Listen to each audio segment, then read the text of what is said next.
नमस्कार दोस्तों, हम पढ़ रहे हैं इकोनॉमिक्स सीरीज़। इकोनॉमिक्स की सीरीज़ के अंदर हमारा मांग का जो टॉपिक है वो हमने प्रीवियस 2 वीडियो में पूरा किया है। आज हमारा जो टॉपिक है वो है मांग की लोच। हम पढ़ेंगे मांग की लोच। चूँकि मांग क्या है ये हमने पहले वाले वीडियो में पढ़ लिया है। आज हम देखेंगे कि लोच क्या होती है। लोच किसी आर्थिक चर में, जब कोई आर्थिक चर है उस आर्थिक चर में परिवर्तन करने से किसी दूसरे आर्थिक चर में क्या परिवर्तन आता है, तो हम देखेंगे किसी एक आर्थिक चर में परिवर्तन करने से दूसरे आर्थिक चर में, जो दूसरा उस पर डिपेंडेंट आर्थिक चर है, उसमें क्या चेंज आता है। ये एक इंडिपेंडेंट वेरिएबल है। यदि इसमें कोई चेंज करते हैं तो उसके डिपेंडेंट वेरिएबल पे जो चेंज आएगा उसे हम कहेंगे लोच। अब हम देखते हैं मांग की लोच क्या है।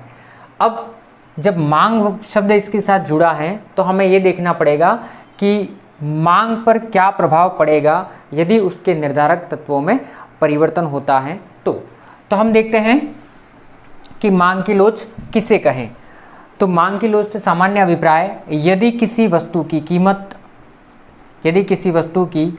कीमत में परिवर्तन होता है, यदि किसी वस्तु की कीमत में परिवर्तन होता है तो उस वस्तु की मांगी जाने वाली मांग मात्रा में होने वाला परिवर्तन, तो उस वस्तु की मांगी जाने वाली मांग मात्रा में होने वाला परिवर्तन, मांग मात्रा में होने वाला प्रतिशत परिवर्तन। अब नेक्स्ट है, यदि कीमत के अलावा उपभोक्ता की आय में परिवर्तन होने से भी उपभोक्ता के द्वारा मांगी जाने वाली मात्रा में प्रतिशत परिवर्तन होता है। तो दूसरा जो इसका कारण है वो है उपभोक्ता की आय। यदि उपभोक्ता की आय में प्रतिशत परिवर्तन होता है तो उसका प्रभाव भी वस्तु की मांगी जाने वाली मांग मात्रा में होगा। तीसरा कारण हो सकता है, यदि संबंधित वस्तुओं की कीमतों में, यदि संबंधित वस्तु की कीमत में परिवर्तन होता है तो उसका प्रभाव भी दूसरी संबंधित वस्तु पर पड़ेगा, अर्थात वस्तु की मांग मात्रा में होने वाला परिवर्तन। कौन सी वस्तु? ये जो वस्तु होगी वो होगी संबंधित वस्तु। तो मोटे तौर पे हमें यदि पूछा जाता है कि मांग की लोच क्या होती है तो हम कहेंगे किसी वस्तु की कीमत में परिवर्तन, उपभोक्ता की आय में प्रतिशत परिवर्तन, या किसी वस्तु या संबंधित वस्तु की कीमत में प्रतिशत परिवर्तन करने से वस्तु की मांग मात्रा में होने वाला प्रतिशत परिवर्तन ही मांग की लोच कहलाता है।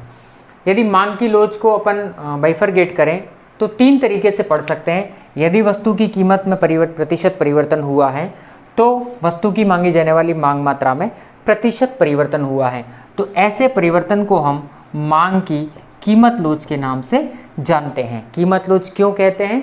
क्योंकि जिस वस्तु की मांग की जा रही है उस वस्तु की कीमत में प्रतिशत परिवर्तन करने से उस वस्तु की मांगी जाने वाली मांग मात्रा में होने वाला प्रतिशत परिवर्तन कीमत लोच कहलाता है। दूसरी बात, यदि उपभोक्ता की आय में प्रतिशत परिवर्तन करते हैं या होता है तो उस वस्तु की या किसी वस्तु की मांग मात्रा में होने वाला प्रतिशत परिवर्तन मांग की आय लोच कहलाता है। तो आय लोच क्या है? उपभोक्ता की आय में होने वाले प्रतिशत परिवर्तन से वस्तु की मांगी जाने वाली मांग मात्रा में होने वाला प्रतिशत परिवर्तन। तीसरा हमने लिखा है, संबंधित वस्तु की कीमत में यदि किसी प्रकार का परिवर्तन होता है तो उससे संबंधित दूसरी वस्तु जो है उसकी मांग मात्रा में क्या परिवर्तन आएगा, तो इसे कहा जाता है आड़ी या तिरछी लोच। तो हम देखेंगे कि मांग की लोच को कितने भागों में बांटा गया है? 3 भागों में। सबसे पहली लोच कौन सी पढ़नी है हमको? कीमत लोच पढ़नी है। दूसरी कौन सी पढ़नी है? आय लोच पढ़नी है। और तीसरी कौन सी लोच पढ़नी है? आड़ी या तिरछी लोच पढ़नी है। अब हम देखेंगे कि कीमत लोच क्या है। सीधा सा कॉन्सेप्ट है, कीमत में परिवर्तन का मांग मात्रा में प्रतिशत परिवर्तन। आय लोच क्या है? उपभोक्ता की आय में प्रतिशत परिवर्तन का वस्तु की मांग मात्रा में होने वाला प्रतिशत परिवर्तन। लेकिन यहाँ थोड़ा सा डिफरेंट है, आड़ी और तिरछी लोच क्या होती है। यहाँ हमने लिखा है संबंधित वस्तु। संबंधित वस्तु की चर्चा करते हैं तो संबंधित वस्तुएं 2 प्रकार की होती हैं। एक वस्तु होती है स्थानापन्न या प्रतिस्थापन वस्तु, जिसको अपन सब्स्टिट्यूट गुड कहते हैं।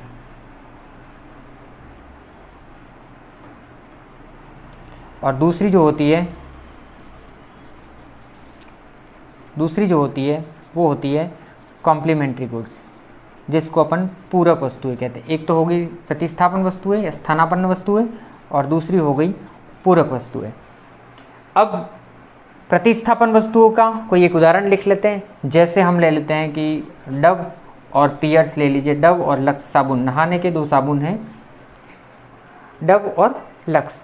यदि डव की कीमत में कोई परिवर्तन करते हैं, यदि डव की कीमत बढ़ती है तो मांग के नियम के अनुसार डव की मांग तो हम घटा देंगे, लेकिन उसके सब्स्टिट्यूट लक्स की मांग को हम बढ़ा देंगे।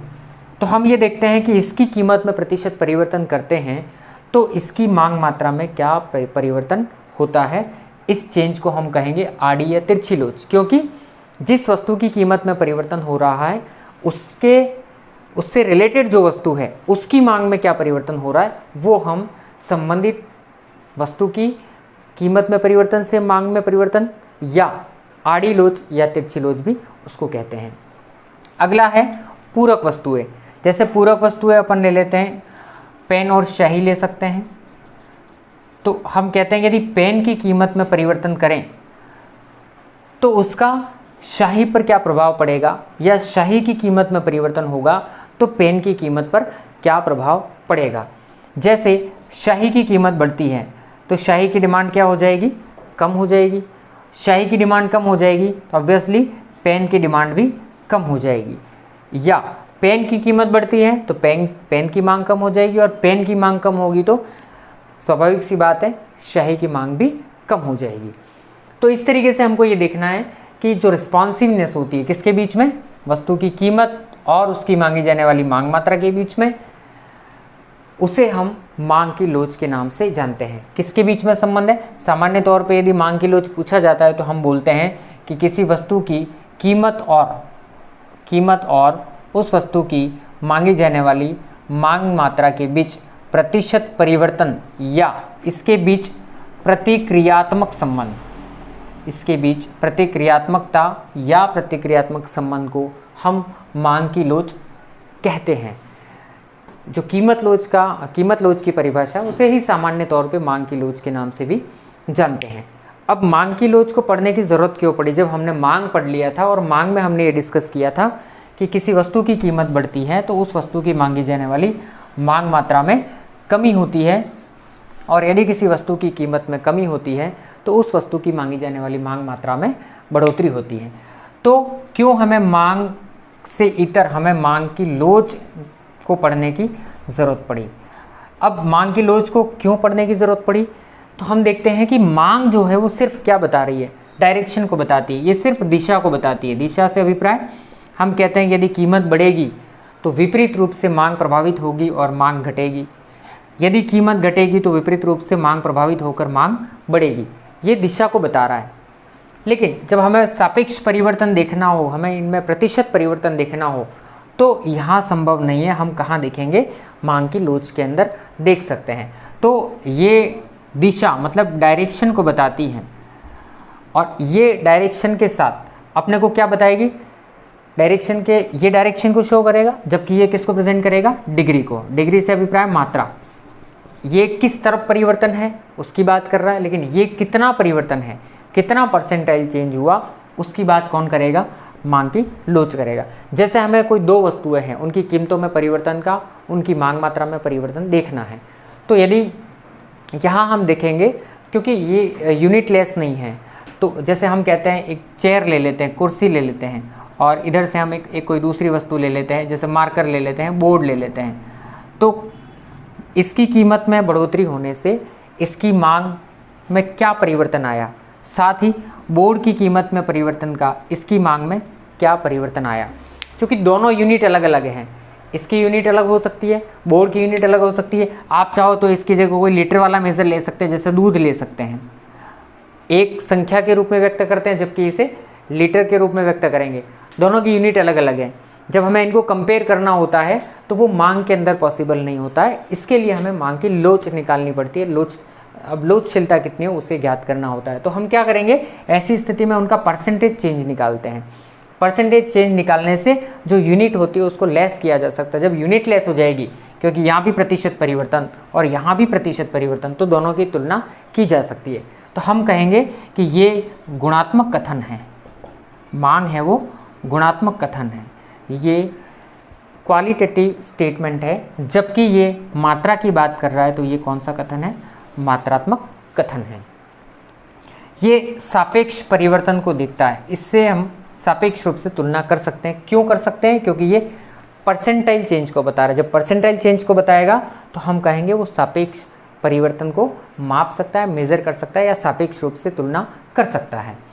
अब हमें देखना है कि कीमत लोच क्या है। जब हम बात कीमत लोच की करते हैं, फर्स्ट हमारी लोच है वो कीमत लोच है। तो कीमत लोच का सामान्य सूत्र क्या है? उसकी जो परिभाषा हमने बोली थी कि किसी वस्तु की कीमत में होने वाले प्रतिशत परिवर्तन से क्या प्रभाव पड़ेगा? उस वस्तु की मांगी जाने वाली मांग मात्रा में। तो हम लिखते हैं कि किसी वस्तु की कीमत में प्रतिशत परिवर्तन से उस वस्तु की मांगी जाने वाली मांग मात्रा में होने वाला प्रतिशत परिवर्तन। तो हम कहेंगे किसी वस्तु की कीमत में प्रतिशत परिवर्तन से उस वस्तु की मांगी जाने वाली मांग मात्रा में होने वाले प्रतिशत परिवर्तन को हम कीमत लोच कहेंगे। डिटेल में हम एक एक अलग अलग लोच की अलग अलग स्टडी करेंगे। कीमत लोच का एक अलग वीडियो अपलोड करेंगे, आय लोच का भी अलग होगा और एक आड़ी और तिरछी लोच का भी अलग से वीडियो अपन अपलोड करेंगे। सामान्य सी बात क्या है हमने समझ ली। लोच क्या है? किसी आर्थिक चर में परिवर्तन का दूसरे आर्थिक चर पर क्या परिवर्तन होता है, उसकी मात्रा की जो माप होती है उसे कहा जाता है लोच। जब मांग की लोच होती है तो मांग में परिवर्तन को देख रहे हैं। किसके कारण मांग में चेंज हो सकता है? या तो वस्तु की कीमत, जिस वस्तु की मांग की जा रही है, या उपभोक्ता की आय में परिवर्तन से, या संबंधित वस्तु की कीमत में प्रतिशत परिवर्तन से मांग में परिवर्तन आ सकता है। तो ये 3 कारण है जो मांग में परिवर्तन लाते हैं। अब हमने देखा कि जो 3 कारण है वही 3 लोच के प्रकार है। कौन सी लोच? कीमत लोच फर्स्ट, जो अपन ने डिस्कस की थी। सेकेंड अपन ने पढ़ा था आय लोच, और तीसरा हमने पढ़ा आड़ी और तिरछी लोच।